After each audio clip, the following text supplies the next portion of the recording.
안녕하세요. 소울 스토리타임입니다. 반짝이는 별. 오늘의 책은 호러스 뉴턴 앨런의 한국 이야기입니다. 함께 즐거운 시간 보내요.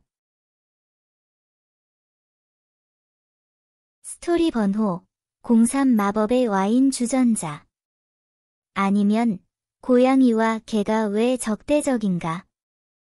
옛날에 강둑의 페리보트가 도착하는 곳에 백발의 노인이 살았습니다. 그는 가난했지만 정직했고 자녀가 없었고 스스로 먹을 것을 벌어야 했기 때문에 작은 와인 가게를 운영했습니다. 비록 작았지만 지역적으로는 꽤 명성이 있었습니다. 노령의 주인은 자신의 건물에서 다툼을 허용하지 않았고 한 종류의 와인만 판매했는데 그것은 정말 훌륭한 품질이었습니다. 그는 지나가는 사람들을 유혹하여 떠날 때 갈증을 더하게 하기 위해 문 앞에 숯불로 끓이는 국물 냄비를 두지 않았습니다. 그 노인은 목이 긴 작은 병을 가져와 집으로 술을 가져다주는 손님을 더 좋아했습니다. 이 작은 와인 가게에는 몇 가지 특이한 점, 거의 신비로운 점이 있었습니다. 그 노인은 분명히 항상 거기에 있었고 그 어느 때보다 젊어 보인 적이 없었습니다. 그의 와인은 아무리 지역 주민들의 갈증이 심하더라도 결코 고갈되지 않았지만 새로운 공급을 만들거나 가져오는 모습은 보이지 않았습니다. 그의 가게에는 많은 그릇이 없었습니다. 반대로 그는 항상 똑같은 오래된 병에서 와인을 따르는 듯 했는데 그 병의 길고 가느다란 목은 그의 오래된 손으로 자주 기울여서 검고 반짝거렸고 관대한 따뜻한 물줄기가 그릇으로 흘러내렸다.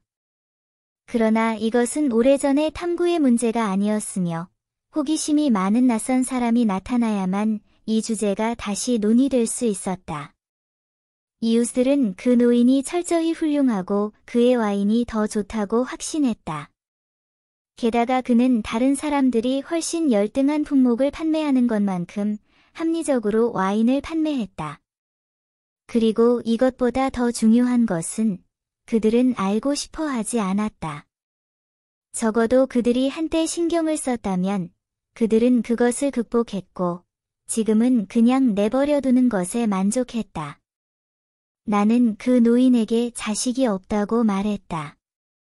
그것은 사실이지만 그는 자식을 약간 대체하는 것을 가지고 있었다. 즉, 그들은 그의 일상적인 보살핌, 끊임없는 동반자, 그의 침대와 식사의 파트너였다.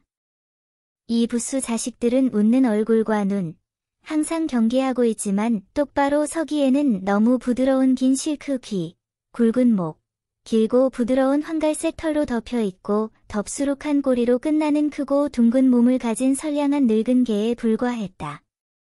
그는 개 지혜와 선량함을 그대로 흉내낸 사람이었고 주인이 후원자 중 한 명의 나쁜 행동에 걱정하거나 축제 벼룩이 사방에서 한꺼번에 그를 공격할 때를 제외하고는 거의 화를 내지 않았다. 그의 동료인 고양이는 때때로 개가 괴롭힘꾼에게 패배하고 완전히 화를 낼 때 공격을 도왔다.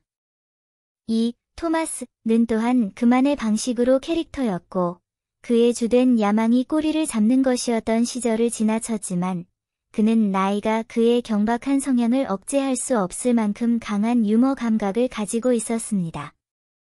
그는 개가 조용히 낮잠을 자려고 할 때 카운터에서 죽은 쥐를 개의 코에 떨어뜨리는 것으로 알려졌습니다.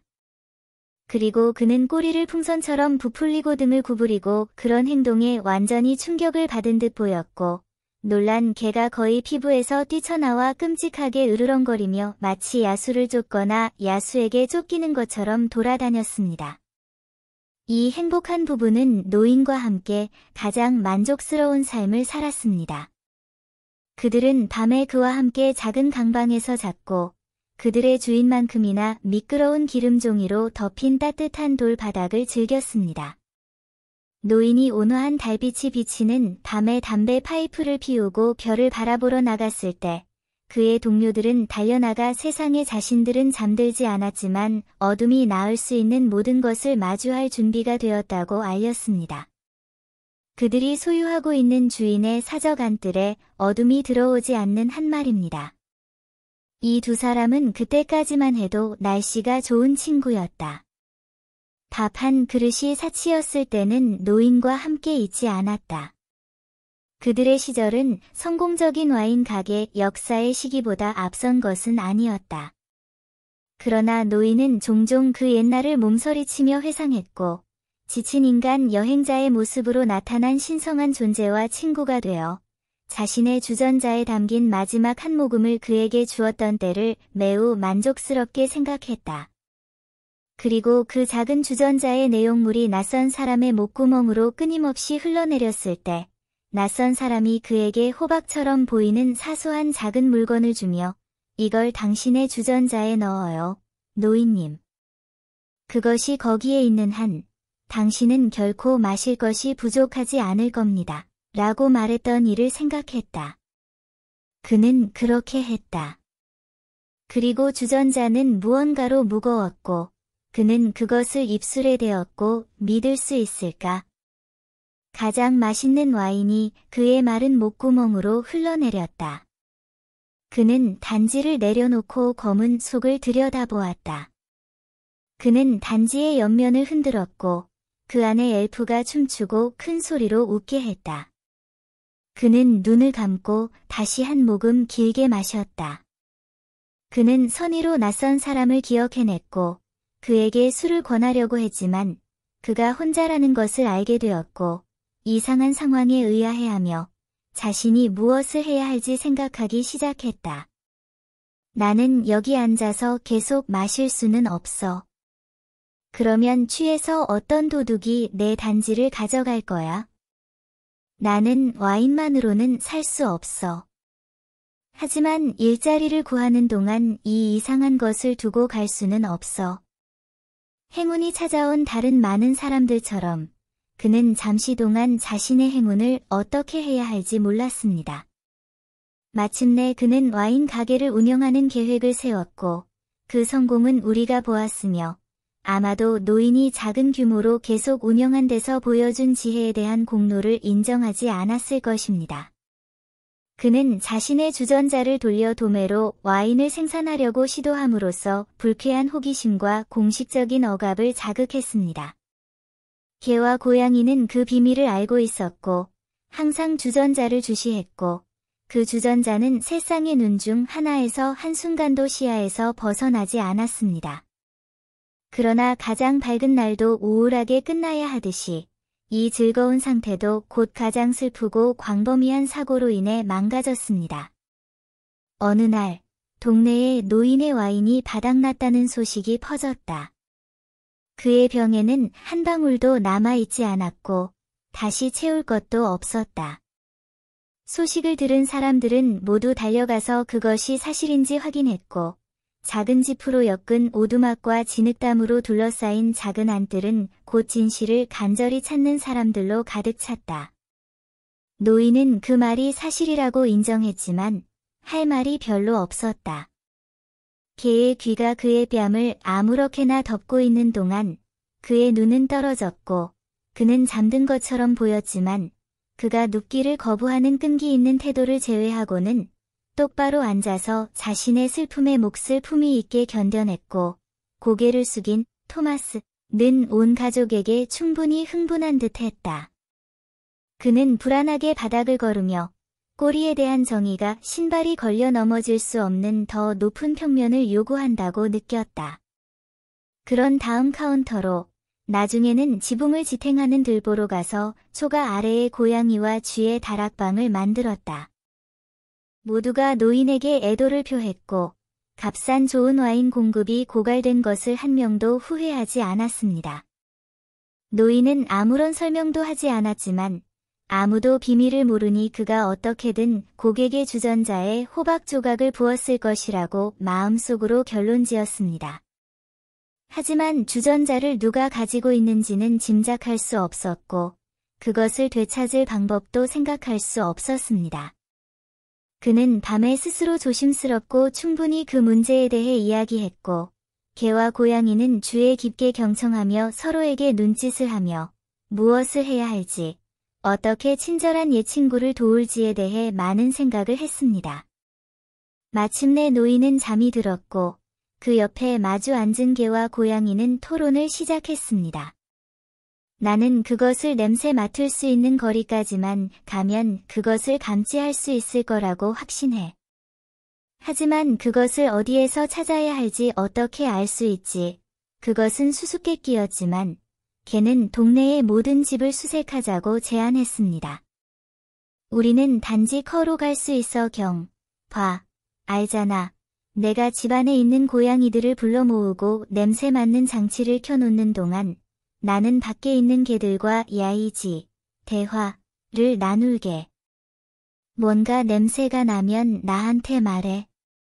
계획은 유일하게 좋은 것 같았고 바로 그날 밤 채택되었습니다. 첫 번째 수색이 실패했기 때문에 그들은 낙담하지 않았고 밤마다 작업을 계속했습니다. 때때로 그들의 부름은 환영받지 못했고 몇몇 경우에는 수색을 계속하기 전에 전투로 들판을 비워야 했습니다. 그러나 집은 하나도 소홀히 하지 않았고 정해진 시간이 되어 동네 전체를 수색했지만 성공하지 못했습니다. 그런 다음 그들은 그것이 강 건너편으로 옮겨졌을 것이라고 판단했고 물이 얼어붙는 즉시 수색을 확대하기로 결정했습니다. 그러면 얼음 위로 건널 수 있었기 때문입니다. 그들은 붐비는 페리보트에 탈 수 없다는 것을 알고 있었고 개는 수영을 할 수 있었지만 물이 너무 얼음이어서 수영을 할 수 없다는 것을 알고 있었습니다. 날씨가 금세 몹시 추워지자 강물이 너무 딱딱하게 얼어 황소가 끄는 수레와 조랑말 등이 모두 얼음 위로 지나갔습니다. 강물은 거의 2달 동안 그대로 있었고 수색 때는 매일 아침 불쌍한 늙은 주인에게 돌아갈 수 있었습니다. 주인은 자신의 손해에 완전히 망가진 듯 보였고 저축한 돈으로 겨우 몇 가지 식량을 사기 위해 집을 나선 것을 제외하고는 집 밖으로 나가지 않았습니다. 충실한 동지들에게 성공을 가져다 주지 못한 채 시간은 흘러갔고 노인은 그의 옛 고객들이 그랬던 것처럼 그들도 자신을 버리고 있다고 생각하기 시작했습니다. 봄철 해빙과 강물이 불어오는 시기가 다가오고 있었는데 어느 날 밤 고양이가 강 건너 정착지 바깥쪽에 있는 집에서 지붕들보 위를 쫓아다니던 중 냄새를 감지했고 너무 갑자기 멈춰서서 아래 바닥에 잠자고 있는 남자에게 거의 몸을 던졌습니다. 그는 냄새를 주위에 깊게 추적했고 근처의 높은 옷걸이 위에 놓인 활석 담배 상자에서 나는 것이라는 것을 알게 되었습니다. 상자는 방치로 먼지가 쌓였고 토마스는 소유자가 탐내는 보석, 냄새가 나는 곳이 바로 그곳이었기 때문을 실수로 자신의 와인 그릇에 넣었고 그 본질을 알지 못하고 버리지 않고 이 돌 상자에 넣었다고 결론지었습니다. 뚜껑이 너무 단단히 고정되어 있어서 상자가 하나의 단단한 조각인 것처럼 보였고 그것을 여는데 절망한 고양이는 개의 뛰어난 지혜를 참고하여 무엇을 할 수 있는지 알아보러 나갔습니다. 저는 거기까지 올라갈 수 없어요. 개가 말했습니다. 그리고 상자를 가져다 줄 수도 없어요. 아니면 깨질 수도 있어요. 고양이는 그걸 옮길 수가 없어. 밀어내면 바닥에 떨어져서 깨질 수도 있거든, 라고 말했다. 그래서 그들이 할 수 없는 일을 설명한 후에 개는 마침내 그들이 아마도 성공적으로 수행할 수 있는 계획을 생각해냈습니다. 내가 말해줄게요. 그가 말했습니다. 이 동네 쥐 길드의 수장을 찾아가서 그가 이 문제를 도와준다면 우리 둘 다 그를 10년 동안 내버려 두고 쥐 한 마리도 다치게 하지 않겠다고 말해. 하지만 그게 무슨 소용이 있겠어? 이봐요. 그 돌은 나무보다 딱딱하지 않아요. 그들이 교대로 갉아먹어서 구멍을 낼 때까지 계속 갉아먹으면 우리는 쉽게 보석을 얻을 수 있어요. 고양이는 개의 놀라운 판단에 절을 하고 주인 쥐와의 면담이라는 다소 어려운 과제를 완수하기 위해 떠났다. 그러는 동안 개는 귀와 꼬리를 흔들고 가끔 주인의 문을 지나가며 거만한 걸음걸이로 다른 사람들보다 우월함을 나타내는 듯 보이는 위대한 양반 또는 관리를 따라 휘두르며 걸어갔다. 그의 중요성은 그를 뻔뻔스럽게 만들었고, 고양이가 돌아왔을 때 그는 당황스럽게도 그의 친구가 자기 축하의 시간을 감히 방해한 많은 놈들과 진짜로 싸우고 있는 것을 보았다. 토마스는 가장 가까운 벽으로 올라가서 너무나 격렬하게 울부짖었고, 소란에 깨어난 집의 주민들이 나와서 경쟁자들을 흩어버렸다. 고양이는 쥐를 발견했고, 쥐는 안전하다는 확신을 얻고 굴 입구로 와서 제안을 쥐에 깊게 경청했습니다. 말할 것도 없이 그는 그것을 받아들였고, 즉시 계약이 체결되었습니다. 작업은 즉시 시작되고 방해받지 않고 작업할 수 있는 한 릴레이로 계속 진행하기로 했고, 상자에 구멍이 뚫리면 고양이를 불러야 했습니다. 이제 얼음이 깨지고 두 사람은 쉽게 집으로 돌아갈 수 없었기 때문에 몇 달 동안 동네에서 기다리며 겨우 생계를 이어갔고, 많은 친구와 적지 않은 적을 사귀었습니다. 그들은 자랑스러운 짝이었고, 도발에 맞서 싸울 준비가 되어 있었습니다. 날씨가 따뜻했을 때, 어느 날 밤, 고양이는 뚱뚱한 쥐가 자기에게 다가오는 것을 보고 자신의 콤팩트를 거의 잊을 뻔했습니다. 그는 몸을 숙이고 긴 발톱을 땅에 박았고, 모든 신경이 뛰어오르는 듯 했습니다. 하지만 먹이에게 달려들 준비가 되기 전에 다행히도 그는 계약을 기억해냈습니다. 쥐가 계약의 다른 당사자일 뿐이었기 때문에 그때 그런 실수는 그들의 목적에 치명적일 수 있었기 때문에 시기적절했습니다. 소울 스토리타임을 시청해주셔서 감사합니다. 오늘의 이야기가 마음에 드셨다면 좋아요와 구독을 눌러주세요. 매주 별표 월요일, 수요일, 목요일, 토요일 별표의 새로운 이야기로 찾아뵙겠습니다. 다음 이야기까지 행복한 시간 보내세요. 그럼 안녕.